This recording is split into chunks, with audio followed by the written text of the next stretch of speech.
Hey everybody, welcome to the September 2025 Model Railroad Update, CAP. This is my place. Today we're going to start here in the office with a segment for folks who are planning on getting their first bit of model railroad equipment for Christmas, or who have their first layout and are experiencing some issues. So this is a little bit of an engineering presentation here at the beginning of the video.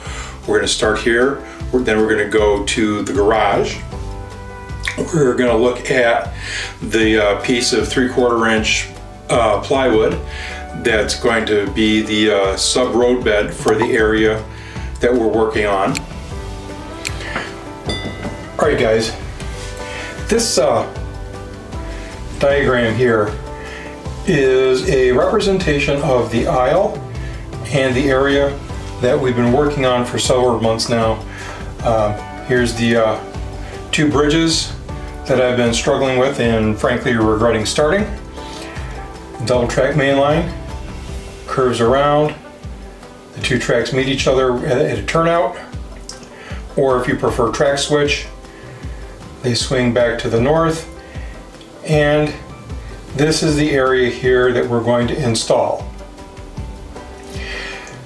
There's a track switch here which will move onto a spur, and this area here is where that kit from pipe stuff that we did last month is going to go. Now, why is the switch down here instead of up here? Well, what I'm trying to do is avoid an abrupt S-curve.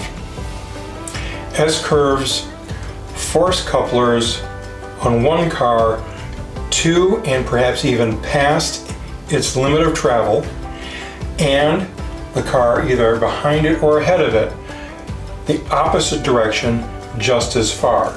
So this is an S-curve. What are the sources of S-curves? Well, not only back-to-back or opposing curves like I've drawn here, but turnouts, but especially the so-called Atlas snap switch. Unlike regular turnouts, guys, they are not a true angled frog. The diverging route on an Atlas snap switch is actually an 18-inch radius curve. That way it fits into the 18-inch radius curves that come with their train sets. It's one of the reasons that I always caution people against buying a train set.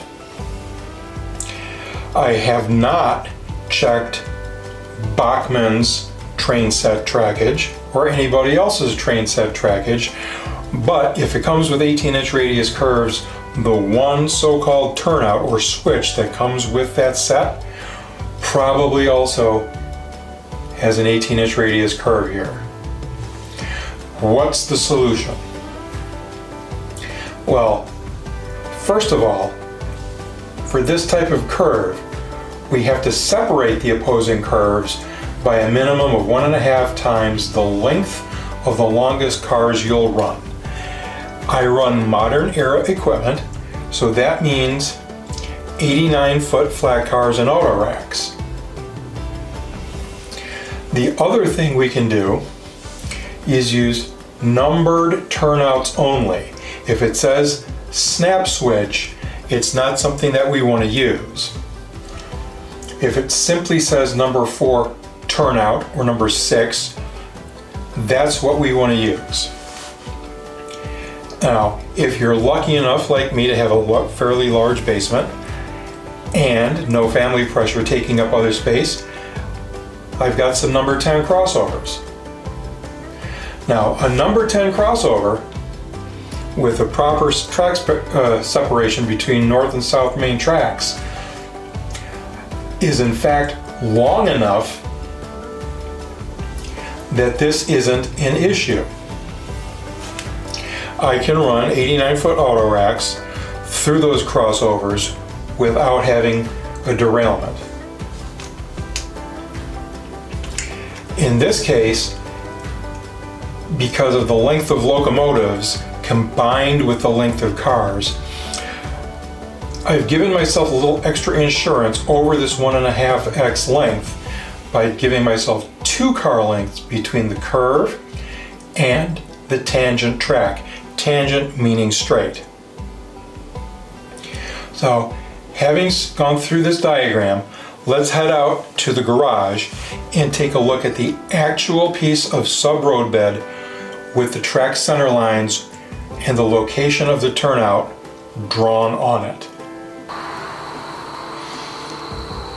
Okay everybody, here we are out in the garage.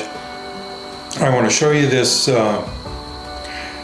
diagram that I've got drawn out here on this piece of 3/4 inch plywood before I cut it up and take it downstairs, so I can maybe demonstrate a little bit of why the placement of the turnout versus the location of the curve is so important.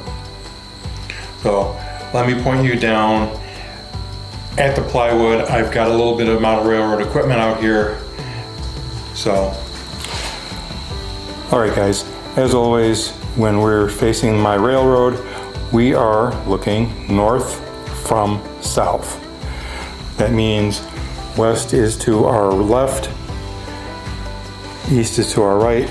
So I have a north main track center line drawn here, and I have a south main track center line.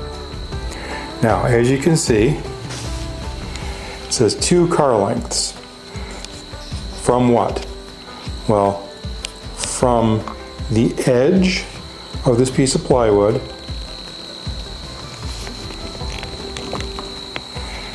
to this location here, where I'm going to use a right-hand turnout, or again, if you prefer, a track switch.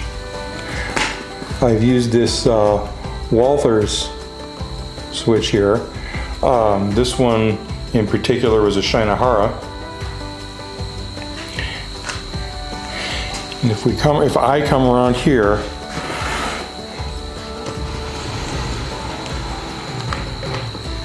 I will put the locomotive on the track center line, and the cars on the track center line as well.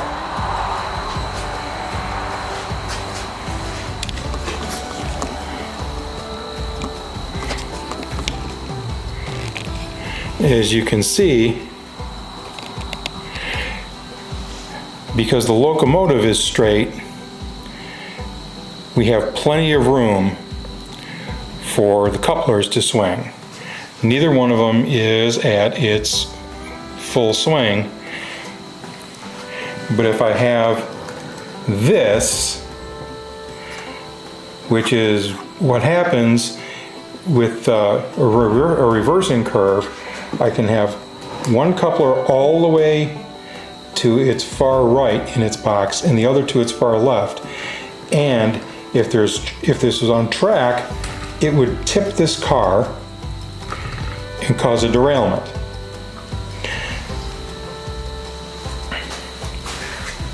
So let's go ahead and I'll get this cut and we can install it down in the basement. Okay guys, here we are down in the basement as I do my best to resist touching my face again. What I've got here is a track that's laid, and we're right at the edge of where the helix is gonna start. But one of the things that I've got, I think I have a screw up a month here on every railroad video, and so this month's big mistake, I thought I had 1 or 2 unopened packages of Flex Track. A box of Midwest cork is not Flex Track. Yeah, so we're kind of stuck here. So I'm not going to go ahead and install the sub-road bed for where the shop building that's going to be that ag dealer goes until I have the more flex track. So let's take a closer look at what we do have done here. All right, so what we've got flex track on road bed, on sub road bed here, and we'll just kind of come up here, and as we move down the installed track, I've got this Shinohara Walthers number 6 turnout temporarily pinned in place until I can put in a Caboose Industries ground throw. And like I had talked about, the Industry is going to come off over here. As we come back up, here the best fit was an Atlas number 6 turnout, and as you can see, we've got our ground throw installed and tested. And one of the things I'm going to have to do, I'm going to have to paint this side of the ground throw yellow and this side green. Let's take a look at the other thing that I've got done here. All right, this is the problematic bridge area. What I've done is I started here, as I try to not kick my tripod, started with some pre-mixed wallboard, some joint compound. Because there's so little air movement down here, the drying for this has been painfully slow. The next thing I do after having spread that is I take some water and an Acello kitchen sponge with the green scrubby on the back. I wet the sponge and I smooth the, I first use the green scrubby side after I've let it sit wet for a couple of seconds to get started smoothing any tool marks, followed by using the yellow sponge. I go back and forth, and eventually I end up with something reasonably smooth that will end up being able to pass for a riverbed, or even if I just use gloss medium, the surface of a river. And the other thing that I've got done here is I managed to find in my land of Fa some Woodland Scenics plaster gauze. I really do like this material for doing scenery work. As slow as the joint compound was to dry, this is already nice and firm. It's still a little bit damp. And what I'll end up doing is I like to use a glove. As a matter of fact, we can do this right now. I'll put on a glove.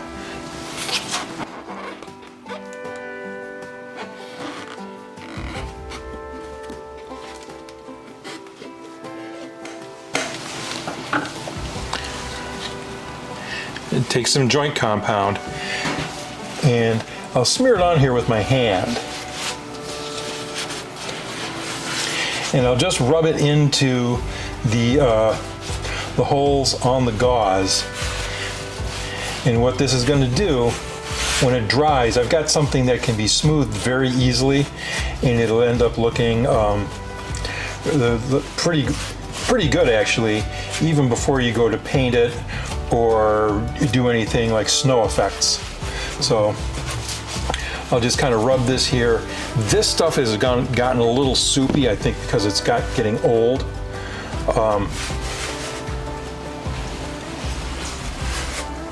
As you can see, there's a lot of finger marks in it.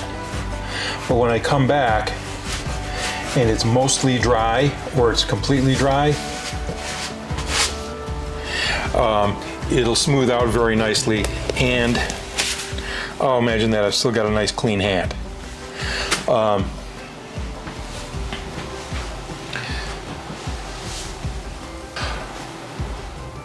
Okay, so what's the plan for this winter?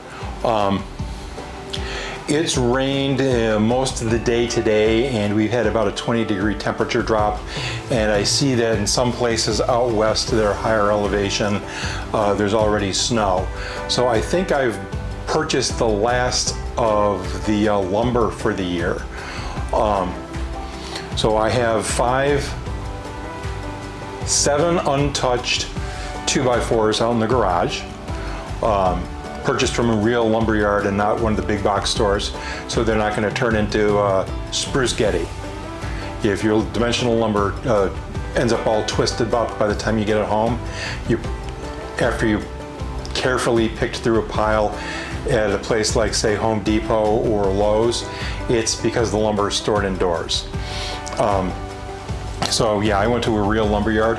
Also up in the garage, I've got an untouched half a sheet of 3/4 inch plywood, and I have the sheet that the half sheet that the road bed, the sub road bed, excuse me, for the shop building will be cut from. And unfortunately, I'm probably going to have to do that down here. The rest of the winter, what we're going to do, there are plenty of scenery type projects. And frankly, I should be doing electrical projects as well to get caught up with that. So that's going to be the plan for the winter months.